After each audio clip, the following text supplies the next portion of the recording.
my name is Lindy Sherries and I used to be a Sangoma. In this channel, I talk about everything, guys. Abokorobela, the secrets that we were taught not to share with you guys, how we used to trick you guys, the spirits, how everything works when you go to a Sangoma for consultation, yamatambo. So whether you believe in God or don't believe in God, please check out this channel so we can talk about it. If you believe in God, let's share the gospel. If you don't believe in God, you can check out the channel too. I want to hear your opinion, and I want people to actually share their opinion, not insulting me without saying why. Thank you, and I'll see you on my channel.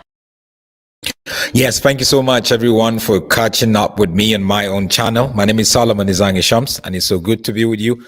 I hope you are doing well. I hope you are fine. I hope you are well. I hope you are spiritually strong, emotionally and mentally. That is my prayer for you. So thank you so much for everyone watching right now, wherever you are. I appreciate each and every one of you. Please make sure you subscribe to the YouTube channel. That is Solomon's Temple. Click on subscribe right away. Thank you, Brenda Elson, watching from Jamaica. Good morning to you also, my sister. Love from South Africa. Thank you, Bongani. You're always here, always the first to be here, and saying hello to all the Berians. Stombetso from Benoni. Great to have you here. Good to have you also. Goodson again from Malawi. From London, Tato. Good to have you, Tato. Good to have you, Glaisani from Bombela in South Africa. And also there is Zakade from Soshanguve. Baby Loto from Bremen. Guten Morgen.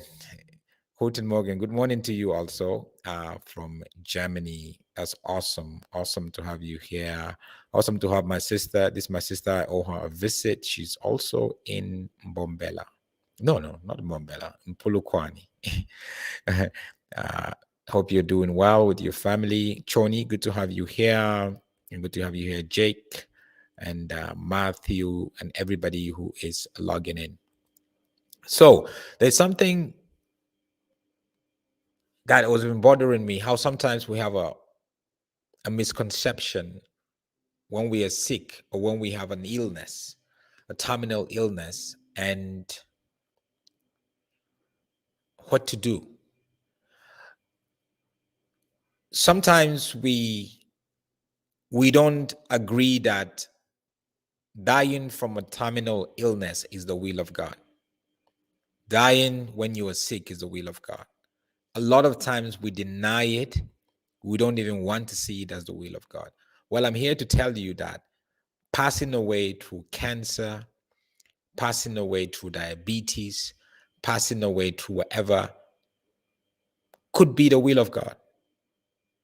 If you know you've taken care of yourself, you've done everything. Because at the end of the day, you're going to pass away. At the end of the day, sin has made us, exposed us to illnesses. God didn't, when God created us in Genesis 1, we were not supposed to get sick. It was the sin that came in through Satan, through Adam and Eve. But I struggle when I see Christians who feel like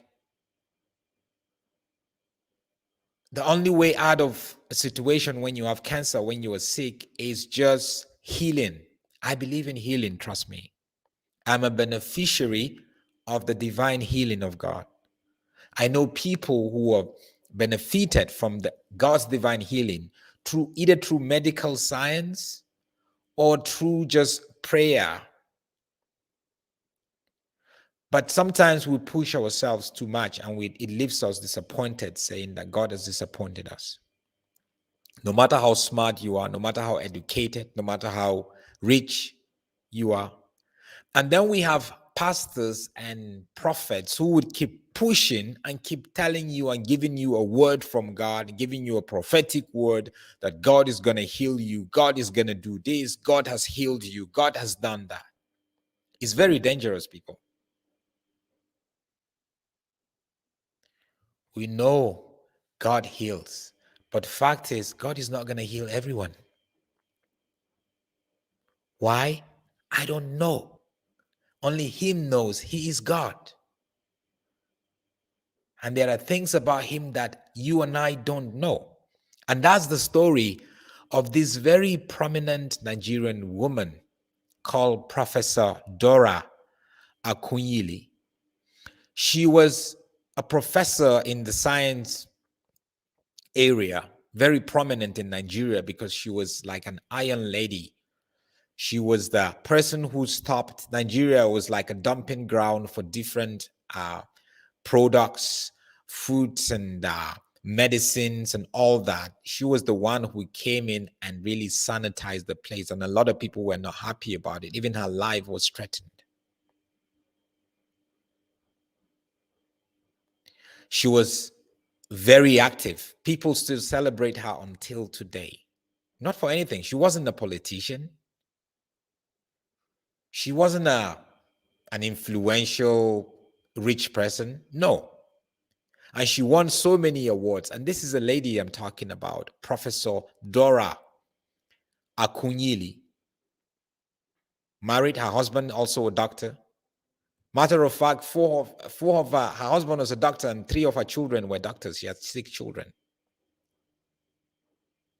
But then somewhere down the line, around 2012, she was diagnosed with cancer, urinary cancer. In the space of 2 years, she passed away. But before she passed away, she started losing weight. Obviously, look at her on one side, and that is her on the other side. You could see that something was eating her up.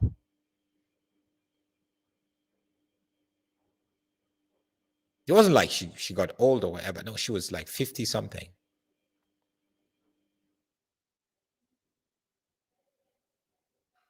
You could see the difference. This is her before the cancer ate her up. This is her when the cancer was really hitting her heart. But the fact is, she believed in healing. She was a Christian. She believed in healing. And when she had that cancer, because she was a very popular, prominent person, different pastors now started coming to her. A word from God, prophetic word from God, pray for her, this and that. They were all getting money off her. She, Christian also, she started going from one place to another. And this is the video. Let's listen to her son shares the story of actually what really happened. Could lift mountains. Her faith alone. And it wasn't enough. It was just a fact of life. She went to this pastor Adeboye's place in Lagos for like a week, the whole shebang. Blah, blah. She came back and she said they need to do a scan that God has healed her. And I remember my father was crying when he was taken to the scan. He knew what they would see. And he wasn't trying to shut it down, but he was trying to dampen expectations. But my mom, you know how someone like, God has healed me. And they go and they see the mass of the cancer there, growing larger. And my mom just became a shell for like 3 days. Illness is not something we talk about in Nigeria. A single bullet targeted at your mother's head pierced through. Till today, people telling me, oh, they know who killed my mom. You know, your dad, he was killed. I have not recovered from that. I found out my father died by watching the video of him dying on the floor on Facebook. It's like, why is my mother so upset? My mother had a temper, but this time it was different. It was like her demons had been let loose. I was the woman that had caused her pain all these years in the past, right? Did you guys sue the Indian hospital? I have never seen a wickedness so profound, so pronounced. These people take a woman who is already dying, that's your mom, and prolong her pain while charging a premium, hundreds of thousands of dollars to give someone with stage 4 cancer chemo. And the Nigerian doctor, who will not be named, was given thousands of dollars finder's fee for referring her to them. If that is not the cruelty of human beings, nothing else. But that moment when she's going from doctor to doctor, from priest to priest, trying to get a cure, what was that like for you, watching and maybe doubting and seeing this strong woman go through this?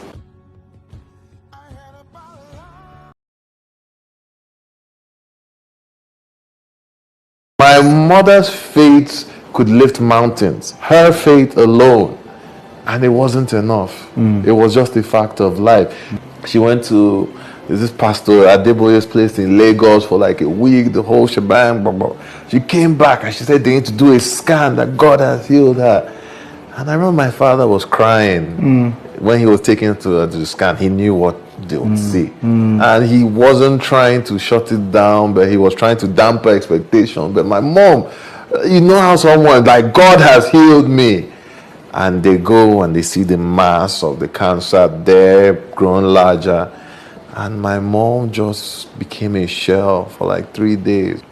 Illness is not something we talk about in Nigeria. A single bullet targeted at your mother's head pierced through. Till today, people telling me, oh, they know who killed my mom. Your dad, he was killed. I have not recovered from that. I found out my father died by watching the video of him dying on the floor on Facebook. It's just like, why is my mother so upset? My mother had a temper, but this time it was different. It was like her. So that is just part of the video, just giving a sort of like a background. I'm going to play you the video that the son, Chike, that is, as her son and her daughter, just really sharing the story, because the daughter, they wrote a book around this whole thing, what really happened. But this is the son now explaining exactly how pastors and churches played around with his mother. I don't know how to say this, but I saw the hustle. I feel like how you tell your friend there's a job. I feel when there's a public figure, as they die, and all these pastors, their friend is like, there's this woman that is dying. We need to go and milk that puppy. If I say there are not less than 20 pastors were in the house at some point or another, I think is low. Just to give you an example, there's this pastor that came. I don't want any money. I don't want anything. I'm going to heal you. Go. The guy stopped. He said, yes, God? Is that what you want me to tell her? I said, this dude is on a WhatsApp call with God. Like, really. But my mom was like really into it. Yeah. So my father is a doctor. My elder brother is a doctor. Four of the people in the family. This was stage 4 cancer. And I always had the problem that for a religious country where we're saying we're going to heaven, the way we push against accepting a reality. Yeah. Because I feel that robbed a lot of that finality from her death. It was more of God will heal me. Was it Adeboye? She went to who is who, spent the money, sowed all the seed, and everybody knew. So I felt it was a racket. In Nigeria, we don't call it crime or anything. There was a hustle. Yeah. There was divine hustle. Divine hustle. Divine hustle, because there was monetary or favors called in on her. Yes. My mother's faith could lift mountains, her faith alone, and it wasn't enough. It was just a fact of life. But she truly believed categorically that she would be healed. Yeah. I think it was heartbreaking. She went to this pastor Adeboye's place in Lagos for like a week, the whole shebang. Blah, blah. She came back and she said they need to do a scan that God has healed her. And I remember my father was crying when he was taken to the scan. He knew what they would see. And he wasn't trying to shut it down, but he was trying to dampen expectation. But my mom, you know how someone, like, God has healed me. And they go and they see the mass of the cancer there, growing larger. And my mom just became a shell for like 3 days. and you just see someone, a larger than life figure, just whittling away every day. Well, that's all on this website here with Judy. It's Yeah, so that's the son there, Chike, explaining how his mother passed away and how she was going from one place to another. The first part was just about how she's been through some of the things she was going through, how she went to India for her. This is like a very prominent Nigerian woman, a professor of note, well respected, a Christian. You see, my problem is when we keep telling people that God will heal them. Is that really the will of God? There's a lot of pastors that tell people who are sick, especially with terminal diseases, God will heal you. But is that really the will of God? So what happens if the person passes away? Is that supposed to mean that God changed his mind just like that? We must stop promising people what God hasn't promised. We must stop telling people what God is not saying. Just because they're going to give us a seat, just because we want them to feel okay or to have hope. Like he was saying, he wished there was a finality. He wished the mother just decided to come to a place where, look, I'm going to die anyway. So let's begin to say goodbyes, our goodbyes with this last 3 months, 6 months that I have. But a lot of times we think, no, God is going to heal. No, God is going to give me that house. Who says God is going to give you that? That house is mine, or that husband is mine. Who say God is going to give you that person? We must be careful not to speak for God.